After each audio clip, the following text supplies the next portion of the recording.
Hello dear gentle friends, welcome to all rounder info. This is Gananath Shankar. Attarintiki Daredi మూవీలో ఒక famous dialogue ఉందండి, మనకందరికీ తెలుసు.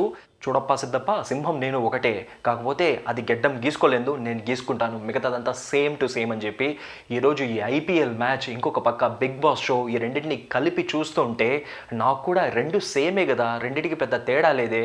ఐపీఎల్ మ్యాచ్ ఏమో ఒక 3 hours మ్యాచ్ అయితే బిగ్ బాస్ షో ఏమో ఒక 1 hour కండక్ట్ చేస్తారు, మిగతాదంతా సేమ్ టు సేమ్ అని చెప్పి అనిపించింది. వెంటనే క్రికెట్ ఫ్యాన్స్కి అంతా కూడా చాలా కోపం రావచ్చు. ఇండియాలో హిందూయిజం, క్రిస్టియానిజం, బుద్ధిజం, సిక్కిజం, ఇస్లామిజం ఎలాగో అదేవిధంగా క్రికెటిజం అనేది కూడా ఒక రిలీజియన్గా కొలిచే ప్రతి క్రికెట్ ఫ్యాన్కి పెద్ద కోపం రావచ్చు. మేబీ ఈ టాపిక్ డిస్కషన్ చేసిన తర్వాత మనసు మారొచ్చు, బట్ ఈ టాపిక్ని విన్న వెంటనే అదేంట్రా అని చెప్పి ఒక కోపం రావచ్చు. అఫ్ కోర్స్ నేను కూడా క్రికెటిజం అనే మతానికి చెందిన వాడినే అండి. బట్ ఈ వీడియోలో మనం డిస్కస్ చేయబోయే విషయం ఏంటంటే క్రికెట్ అండ్ బిగ్ బాస్ కాదండి, ఐపీఎల్ అండ్ బిగ్ బాస్. ఇవి రెండు ఏ విధంగా సేమ్గా ఉన్నాయనే విషయాన్ని ఈ వీడియోలో మనం చూడబోతున్నాం. దీనికి సంబంధించిన 5 కారణాలు నేను చెప్తాను. చాలా కారణాలు ఉన్నాయి, బట్ 5 ఇంపార్టెంట్ రీజన్స్ని మాత్రం ఈరోజు మీ ముందు ఉంచుతాను.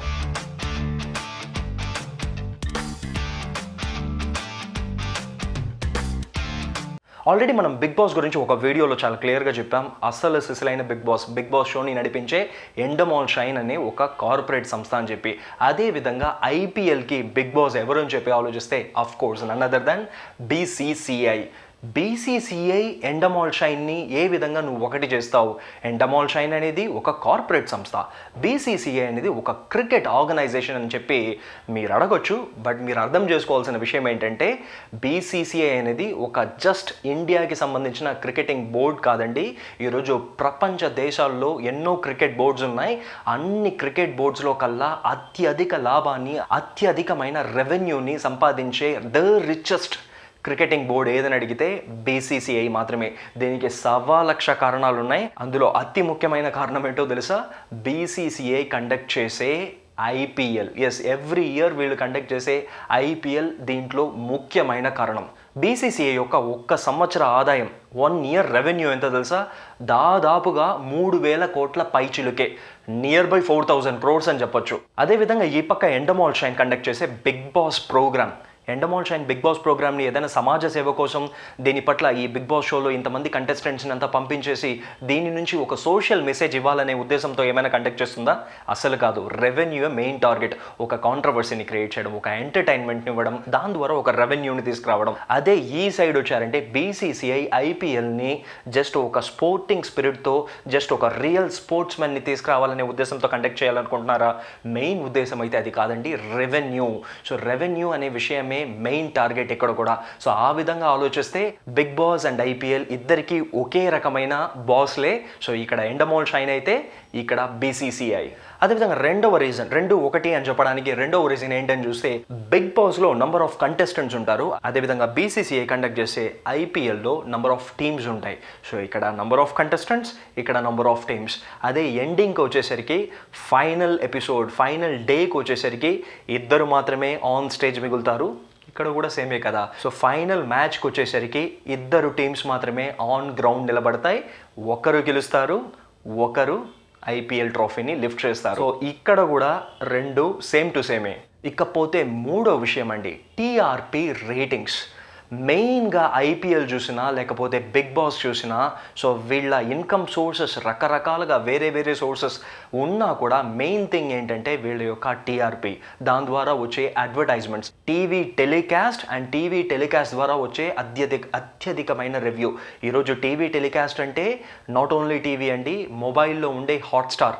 సో ఇందులో కూడా 2 సేమ్ టు సేమే.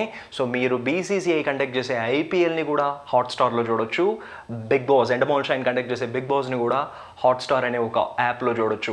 సో రెవెన్యూ, మేజర్ రెవెన్యూ ఎక్కడ అని చూసుకున్నారంటే వీళ్ళిద్దరికీ కూడా టీఆర్పీ రేటింగ్సే. అఫ్ కోర్స్ లాస్ట్ ఇయర్ వరకు కూడా ఐపీఎల్ టీఆర్పీ రేటింగ్సే కాకుండా స్టేడియంలో కూర్చొని ఆడియన్స్, టికెట్స్ ఇవన్నీ కూడా రెవెన్యూవే అనుకోండి.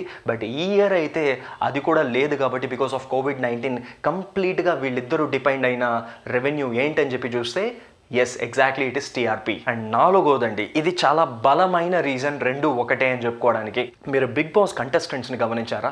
వీళ్ళేమైనా చాలా ఫేమస్ కంటెస్టెంట్సా?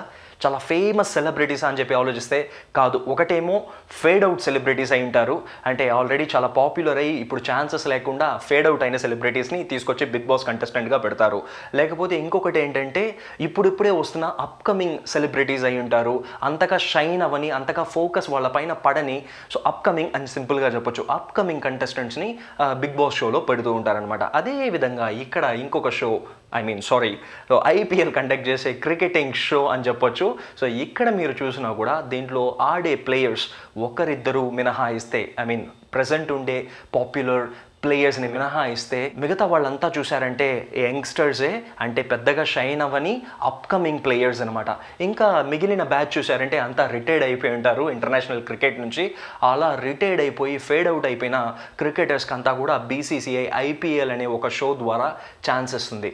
ఈ రెండిట్లో కూడా కామన్గా ఒక మంచి పాయింట్ కూడా ఉందండి. అదేంటంటే అప్కమింగ్ ప్లేయర్స్కి, అప్కమింగ్ సెలబ్రిటీస్కి ఛాన్స్ ఇవ్వడం, వాళ్ళపైన ఒక ఫోకస్ లైట్ని వేసి సో ఇంటర్నేషనల్ పాపులారిటీని తీసుకురావడం అనేది ఒక కామన్ పాయింట్. దాన్ని ఖచ్చితంగా మనం అప్రిషియేట్ చేయాలి. అండ్ ఫైనల్ థింగ్ మనం అర్థం చేసుకోవాల్సిన ఒక విషయం, ఐపీఎల్ మొదలుపెట్టినప్పుడు స్టార్టింగ్లో అందరిలాగే నేను కూడా ఆలోచించాను, అదేం లేదు ఎందుకు ఆల్రెడీ మనకి యూనిటీ ఇన్ డైవర్సిటీ అని చెప్తున్నా కూడా పేరుకి అంతంత మాత్రమే మనకి యూనిటీ ఉంది. ఆల్రెడీ నార్త్ ఇండియానా, నువ్వు సౌత్ ఇండియానా, నువ్వు వెస్ట్ ఇండియానా, ఇండియాలో వెస్ట్ ఇండియానా లేకపోతే ఈస్ట్ ఇండియానా, నువ్వు ఏ రాష్ట్రానికి సంబంధించి, నువ్వు కన్నడీకానా, నువ్వు తమిళనాడు అని చెప్పి డివైడ్ చేసి చూస్తున్నారు అక్కడక్కడ, ప్రతి ఒక్కళ్ళని చెప్పట్లేదు.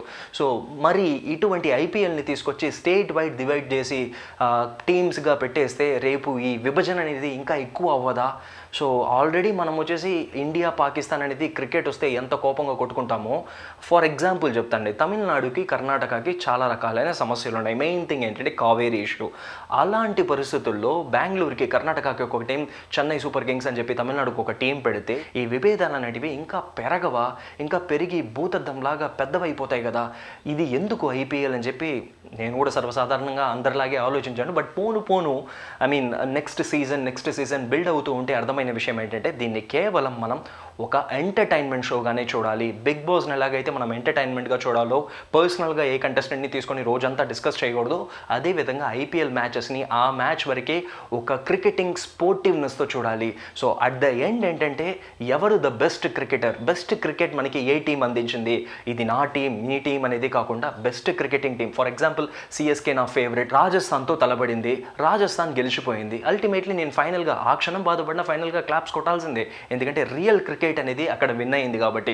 సో మనం చూడాల్సింది కూడా క్రికెట్ని ఒక ఎంటర్టైన్మెంట్గానే, ఈ విధంగా టీమ్స్ని డివైడ్ చేసి మన పర్సనల్ ఫీలింగ్స్ని దాంట్లో దింపేసి అలా చూడడం అనేది మంచిది కాదని చెప్పి నా personal opinion. So both shows are purely for entertainment purpose only. So ఈ విధంగా ఇంకా చాలా రీజన్స్ ఉన్నాయండి. మీకేమైనా రీజన్స్ తెలుసుంటే ఆ రీజన్స్ని కింద కమెంట్ సెక్షన్లో తెలియజేయండి. ఏ విధంగా ఐపీఎల్ లేకపోతే బిగ్ బాస్ ఒకటి అన్న విషయాన్ని కమెంట్ బాక్స్లో తెలియజేయండి. ఇటువంటి ఇంట్రెస్టింగ్ అయినా యూస్ఫుల్ అయిన కంటెంట్స్ ఫ్యూచర్లో కూడా మన ఛానల్లో చూస్తూనే ఉంటాం. Till then this is Gananath Shankar signing off from this particular video. Stay safe.